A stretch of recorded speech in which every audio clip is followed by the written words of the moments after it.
Salut à tous, alors j'espère que les vacances et les fêtes de fin d'année se passent bien pour vous. Alors aujourd'hui une vidéo un petit peu fourre-tout, on a plein de choses à faire. Faut aller faire le tour des champs pour aller voir si le désherbage a fonctionné. On va en profiter pour aller voir des terres un peu plus argileuses où j'avais des mottes pour voir si on n'a pas de limaces. Dans ce cas-là, on prendra le quad. Il faut que je finisse des désherbages sur certaines parcelles que je n'ai pas pu faire avant. On en profitera aussi pour aller faire un petit peu le tour du matériel qui a été tout nettoyé. On va enfin lancer les vidéos mécaniques, on a plein de choses à refaire, je vous expliquerai tout à l'heure dans la vidéo. On a le classe, on a le gros massé, on a la rotative, enfin on a plein de choses à faire. Et puis en plus ce soir, j'ai un camion qui arrive de Turquie, un camion d'outils qu'il va falloir décharger. Donc je vous dis plein de choses à faire, donc on se dépêche, on a plein de choses à voir ensemble. A tout de suite.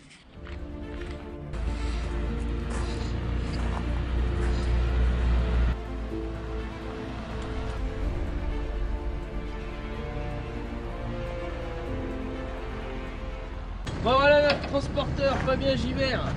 Alors c'est le transporteur de l'extrême quand même. Hein. Je sais pas comment il fait pour revenir de Turquie à chaque fois. Hein? Ils sont gentils avec moi. Parti le 2 novembre.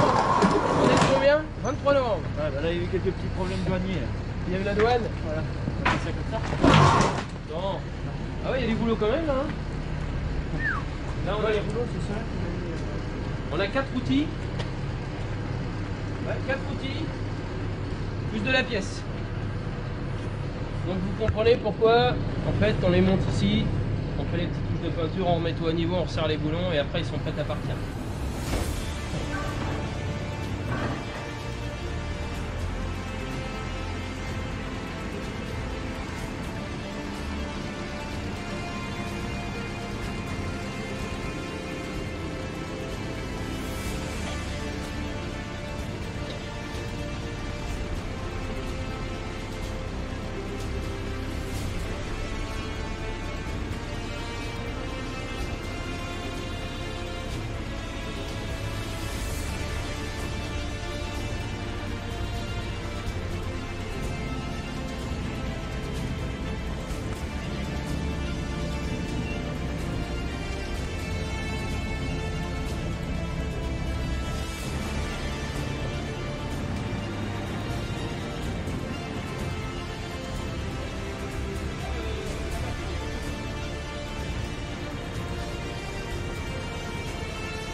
Chaud. C'était chaud. Il y a des flexibles. Hein. Il y a des flexibles? Ah oui, sur la palette, oui. Ouais. Tu vois, ben voilà, on n'a pas fini, on pensait finir. Attendez, je vous montre un peu le bordel. Il y en a partout. Sans compter les pièces qui sont là-bas. Voilà, partout. Outils à dents non-stop. Les rouleaux qui vont avec. Les disques rollers, encore du disque roller là-bas. Les disques pour un petit 4 mètres. Ah, il y en a partout. Bon, bah, je crois que on va mériter l'apéro, Charles. Bon, voilà, la soirée est finie. Demain matin, on va aller faire le tour des champs pour voir ce qu'il y a à traiter. Et puis, on fera un petit tour du matériel.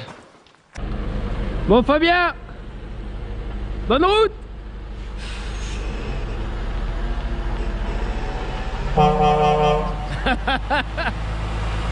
Bonjour à ta femme, si elle est là encore. Un petit coup de klaxon.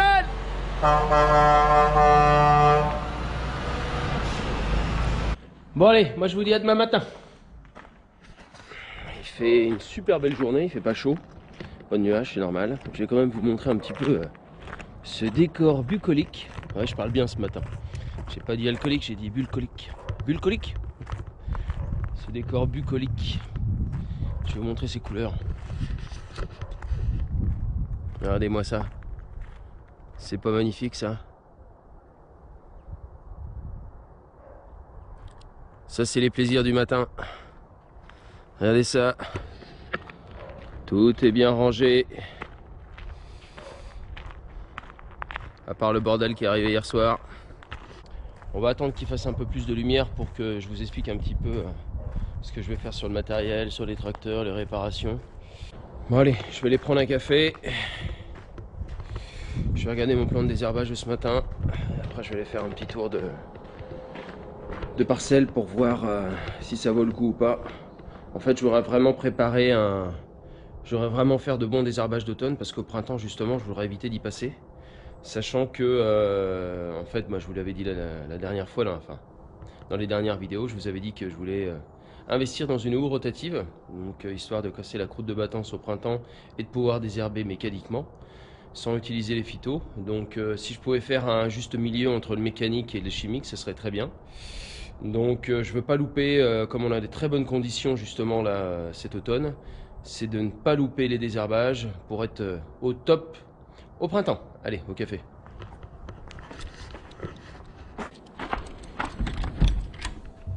Je vous aurais bien proposé un petit café là, mais ça va être compliqué. Le curry en tout cas. Donc ce matin là, on va se poser 5 minutes. Je vais regarder mon plan de désherbage parce que j'ai vraiment des stades de céréales qui sont complètement éparses. C'est-à-dire que j'ai une feuille, j'ai du pointant, j'ai du 3 feuilles. Des fois ça commence juste quasiment à taler. Enfin c'est un truc de fou. On a un mois de novembre qui est plutôt chaud et sec.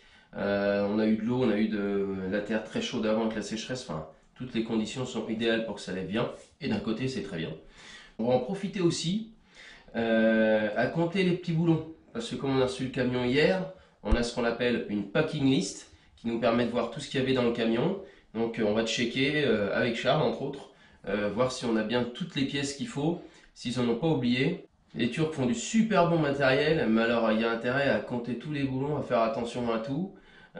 Ils vous en mettent d'un côté, ils vous en enlèvent de l'autre, ils en oublient, enfin bon, c'est un vrai bonheur. Bon, je vous expliquais pour le matériel. Donc en fait, au niveau de mon pulvé, j'ai le directionnel qui a un petit souci électrique.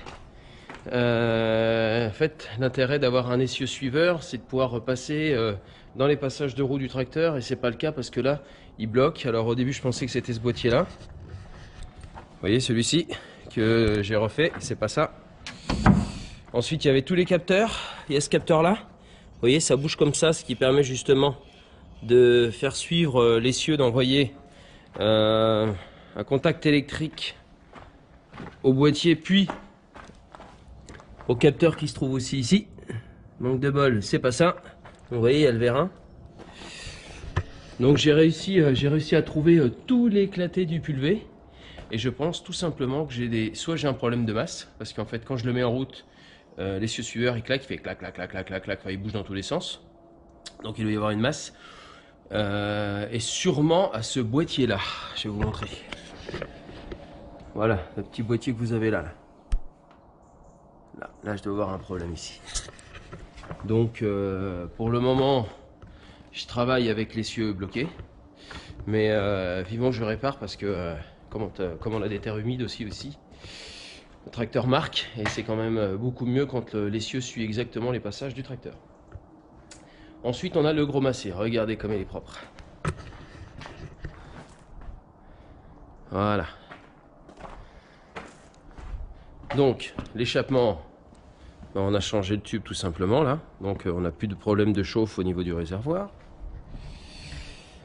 Et ensuite, le travail qu'on va avoir à faire, donc j'ai des problèmes d'électrovanne électrique qui se trouvent derrière là.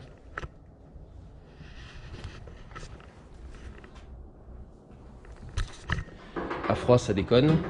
Et je vais en profiter aussi pour changer le compresseur de cabine, ça fonctionne plus. Alors en même temps, j'ai trouvé d'occasion des petits coussinets là. Vous voyez, c'est vrai qu'on voit pas très bien dans le noir, mais ici vous avez des coussinets. Des coussins d'air. Je vais changer aussi les amortisseurs en même temps, je les ai. Les boîtiers d'air ici de chaque côté, ils sont plutôt bons. Donc en fait, quand on va démonter, il faut démonter tout ça, démonter une roue, et bien en même temps on enlèvera les électrovannes. Donc on fera vraiment tout le tracteur. Donc on a assez à faire sur le gros Et on fera tout ce qui est vidange. Alors, les charrues sont là. Pourquoi? Parce que il va falloir que je resserre les boulons des différents corps de la grosse. Donc là, en fait, j'ai une entretoise plastique pour éviter qu'il y ait du jeu, et là, elle ressort. Donc il va falloir qu'on la re-rentre et qu'on ressoude, qu'on fasse un petit point de soudure, comme ici, tout simplement. Et puis, resserrer un peu mes raccords hydrauliques. Je pense que j'ai... vous voyez, ça pisse un peu l'huile ici. Il y a de l'huile aussi qui pisse ici. Il faut que j'essaie de voir d'où ça vient, parce que c'est pas un joint. Et surtout, je ne sais pas si vous pouvez voir. Donc ça, c'est carbure. Vous voyez, point de carbure, soc carbure. Soc carbure, ça n'a pas bougé. Regardez un peu l'état des socs derrière, quand on n'est pas au carbure. Je ne sais pas si vous pouvez voir. On a vraiment une courbure super importante. Voilà, encore plus là-bas. Et le problème de faire des tests, c'est que, je ne sais pas si vous avez pu voir des fois dans les dernières vidéos que j'ai faites quand je labourais, on avait un petit creux juste derrière le troisième corps. Et en fait, ça vient tout simplement de l'usure des socs. On le voit très bien ici. Regardez un petit peu là. Et ils ont déjà été changés une fois, alors que les carbures n'ont pas bougé. Donc c'est évident que l'investissement au départ est cher. Mais par contre, après, on s'y retrouve, même au niveau du travail, c'est un truc de dingue. Donc voilà pour la 8 corps. Maintenant, on va passer à la petite 5 corps. Qu'elle a pris un rocher, ça a plié le bout du soc, et ça a cassé les deux boulons, le boulon de sécurité et le boulon de support. Donc, et c'est pas fini, et voilà le chantier. Ça a plié le support, complet du corps. Donc il va falloir qu'on démonte. Et je pense que pour le coup, je vais l'emmener chez un ferrailleur qui sait faire très bien ça chez nous, pour qu'elle me remette ça en ligne. Parce que si vous n'êtes pas droit, ben, même à quelques millimètres, vous pouvez rapidement le sentir dans votre travail. Donc le classe, un petit souci au niveau du pont. J'ai des problèmes avec la boule d'azote. Donc on a fait des tests pour voir si ça venait de l'électrique, des électrovannes, ou tout simplement de la boule d'azote, de la boule de suspension. Parce que ma suspension monte et reste bloquée. Donc en fait, on a trouvé en la démontant qu'il y avait la membrane dans cette boule justement qui était percée, qui se trouve ici. Vous voyez, là celle-ci là a changé. Il va être tout neuf mon tracteur en fait à force. Et au niveau de la jauge aussi, donc cette jauge que vous trouvez là, la jauge là qui est neuve, et bien en fait, elle déconne encore. Et donc on a eu classe, et en fait la jauge glisse dans un tube en plastique, et des fois il y a des petits bouts de plastique qui sortent, ça a mal été, on va dire, mal été moulé. Et des fois, la jauge qui est en polystyrène se bulle tout simplement dedans. D'où le fait d'avoir aussi une problématique de jauge qui ne fonctionne pas ou qui fonctionne de temps en temps. Et après, bien sûr, on fera tout l'entretien du classe comme d'habitude. Bon, pour le coup aussi, j'ai pris un coup de nerf. On va faire quelques changements de feu. Parce qu'en fait, je regardais le petit macé qui a ses feux à LED. Je vous la mettrai en haut à droite lorsqu'on a monté les feux à LED sur le petit macé. Ça éclaire super bien. Alors, je vais pas tout faire parce que je sais plus combien. Il doit y avoir 12 feux là-dessus sur le classe. C'est un truc de dingue. Donc, je vais changer ceux de travail au niveau des ailes. Et je vais changer les feux de travail aussi, juste devant. Les deux d'un côté, les deux de l'autre. Donc 4. 4 devant et 2 derrière. Et je vais en profiter pour faire le gros macé avec ces feux de travail sur le côté. Et là, je vais en profiter. Alors là, attendez, on a une lumière dans la tête. Voilà. Et là, je vais en profiter pour faire les 4, tout simplement, à LED. Exactement les mêmes que j'ai sur le petit macé. Ceux-là. Je les ai pas payés cher et ils fonctionnent très très bien. Un peu de travail aussi sur la rotative. Donc on va changer les socs, tous les socs. Là, tous les socs commencent vraiment à être usés. Ça, je vais remettre un tube propre. On avait changé les dents de herse, donc ça c'est bon. Ah ouais. Ça, un truc que je veux faire. Ça, j'ai vu ça parce qu'on vend ça sur Prodil. Et je savais pas qu'on faisait ça. C'est les garde-boue. Regardez. J'ai tout essayé hein, pour essayer de les ravoir. Donc j'ai essayé tout ce que je pouvais, mais bon, trop compliqué. Et en fait, je vais récupérer le garde-boue complet, où j'aurai juste à percer. Il faut juste que je prenne largeur et longueur, et après je les perce. Et je pensais que c'était vraiment plus cher que ça, donc je pense que je vais les refaire tous les deux. C'est dégueulasse. En fait, c'est un tracteur qui a dormi dehors tout le temps, à mon avis. Je le vois de toute façon à la carrosserie. Et les plastiques, quand c'est dehors, ça sèche, c'est pas bon. Donc je vais le faire aussi. Vous voyez, vraiment beaucoup de choses à faire sur le matériel. Un peu de travail aussi sur la Mosbat, mais ça, on fera ça après. La moissonneuse a été toute soufflée. Ce que je vais faire pour passer l'hiver, c'est que je vais ouvrir toutes les tôles, de telle façon que l'air passe dedans, parce qu'on a quand même pas mal de souris. Et si je veux pas me faire bouffer les fils électriques, justement par ces rongeurs, l'intérêt de l'ouvrir, c'est qu'avec le petit courant d'air, ça fait pas vraiment un nid douillet pour nos amis les souris.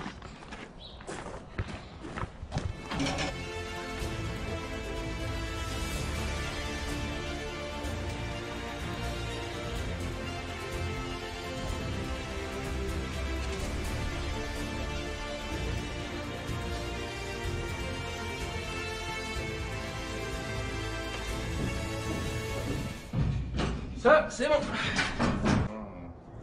100. J'ai commandé 100 lames. Il y a 100 lames de... Ancien modèle, ouais. 100 modèle, ancien flex, 100. Tu veux... voir combien il y en a. 1. On fait quoi? Attends, je compte. 2, 3, 4, 5, 6, 7, 8, 6. Là, on est dans une parcelle la plus grosse que j'ai, 34 hectares, on en a deux. Elle s'appelle les Chassignols. Donc c'est du blé qui a été semé de variété Césario.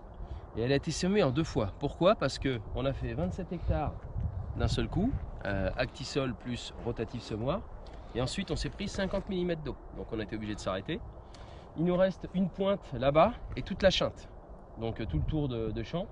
Et donc on va regarder, c'est pour ça qu'on voit bien qu'il y a 2 niveaux différents. Donc là, on est sur un stade de feuilles. Donc là, vous pouvez le voir. Une feuille, 2 feuilles. Ça, c'est la chinte qui a été faite après.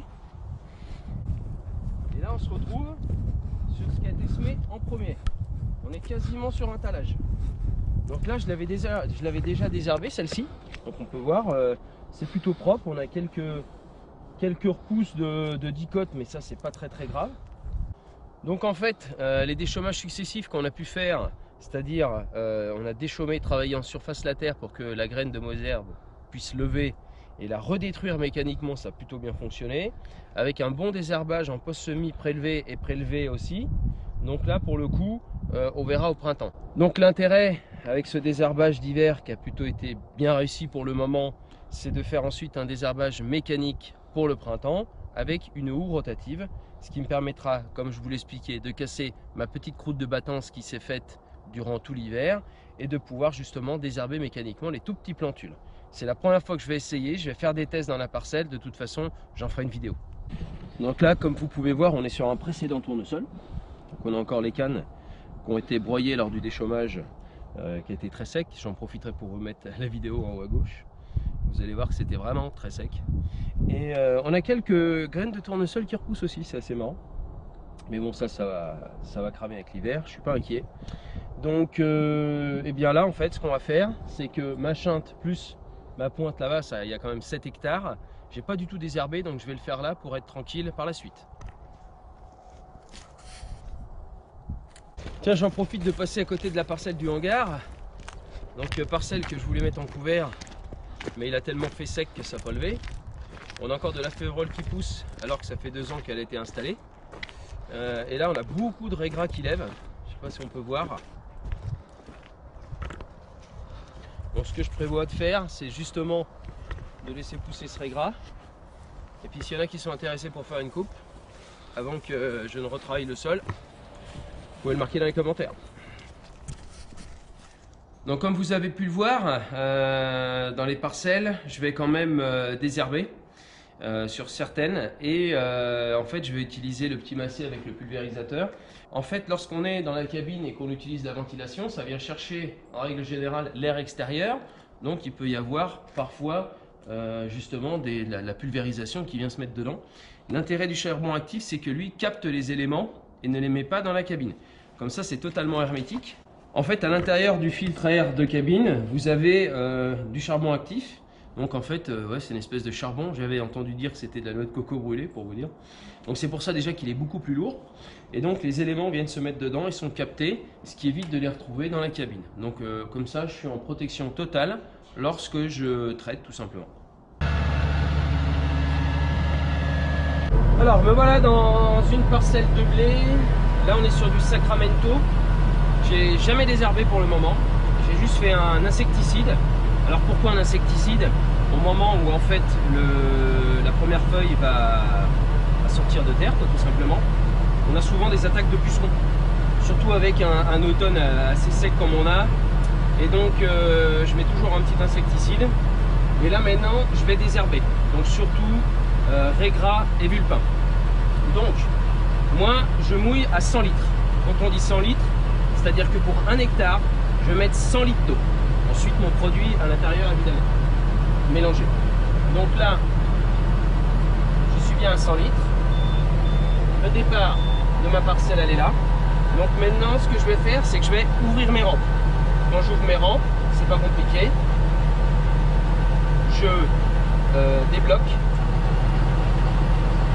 En fait, je débloque mes rampes parce qu'on peut les bloquer aussi pour éviter qu'elles bougent dans tous les sens. C'est surtout les bloquer quand on les ouvre pour éviter que les rampes aillent à gauche ou à droite. Donc maintenant, je fais une montée. Et là maintenant, je vais pouvoir ouvrir mes rampes.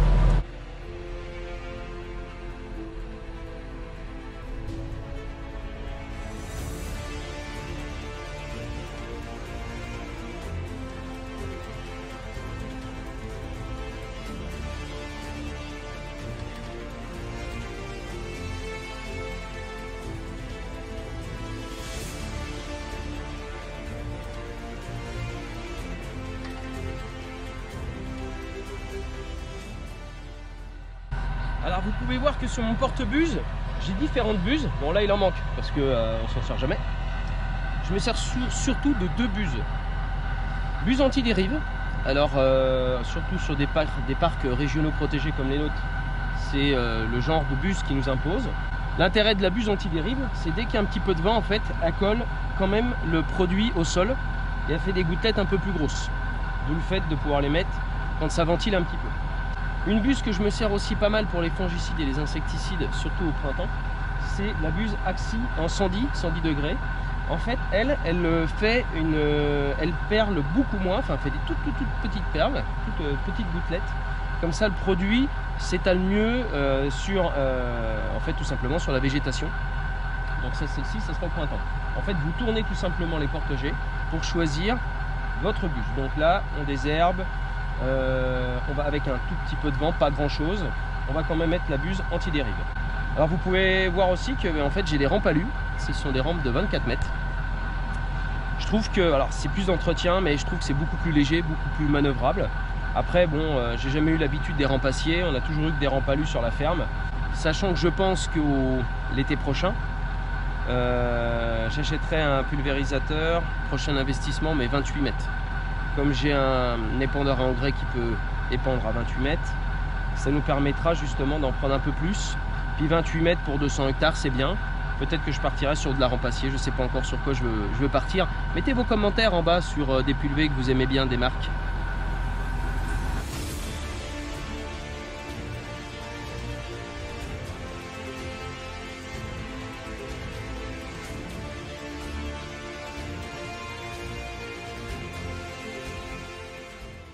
Alors il faut savoir que les pulvérisateurs utilisés dans l'agriculture, tous les 5 ans, on doit refaire une mise aux normes, regarder la pression, les buses, enfin un peu tout. Sachant que je crois que ça va passer à 3 ans. Moi je vais le faire rapidement. Enfin, j'attends pas 5 ans à chaque fois pour faire un tour global du pulvé. Mais là maintenant on va passer à 3 ans, donc je devrais être maintenant dans les clous. Je vous parlais tout à l'heure d'un peut-être futur investissement d'un pulvérisateur. L'intérêt aussi de le prendre en 28 mètres, c'est que je peux avoir 7 tronçons. Alors des tronçons, c'est quoi?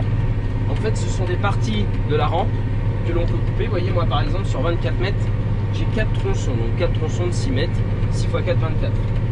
L'intérêt en fait d'avoir beaucoup plus de tronçons, c'est que moi j'ai beaucoup de parcelles qui sont biscornues avec des coins.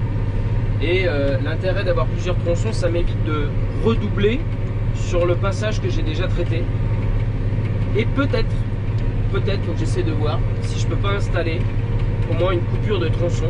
Alors peut-être avec une barre de guidage ou un GPS, c'est encore assez élevé pour moi, mais peut-être avec une barre de guidage pour pouvoir avoir en fait je pourrais gérer les coupures pile poil, ce qui m'éviterait de redoubler, ce qui m'éviterait de remettre plus de produits sur un endroit. Et pareil pour l'engrais en fait. Au moins on peut couper pile poil au bord. Donc je pense que si je fais l'investissement du pulvé, ça sera avec une coupure de tronçon.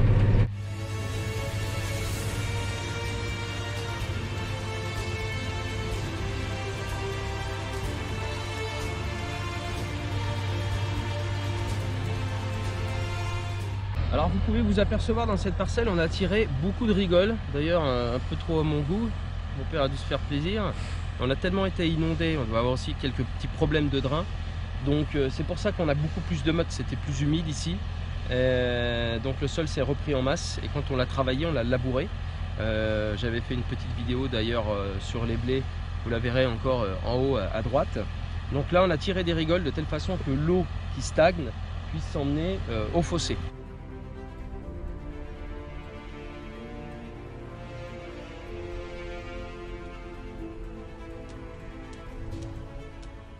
Voilà les amis, il est 13 h, je vais aller manger, ma mère m'a préparé une bonne choucroute. Donc là il me reste plus que 2 petites parcelles à traiter. On a bien avancé, c'était un peu la vidéo fourre-tout, hein. On a un temps idéal, juste l'hygrométrie qu'il faut, pas trop de vent, il y a du soleil, une bonne température, on a un mois de novembre assez extraordinaire. Je sais, la vidéo est au mois de décembre, c'est pour ça que moi je vous souhaite encore de belles fêtes de fin d'année. Une bonne année 2021. Je vous dis à très vite les amis. N'oubliez pas le petit pouce bleu, de vous abonner si ce n'est pas encore fait. Et je vous dis à l'année prochaine. Ciao, bye.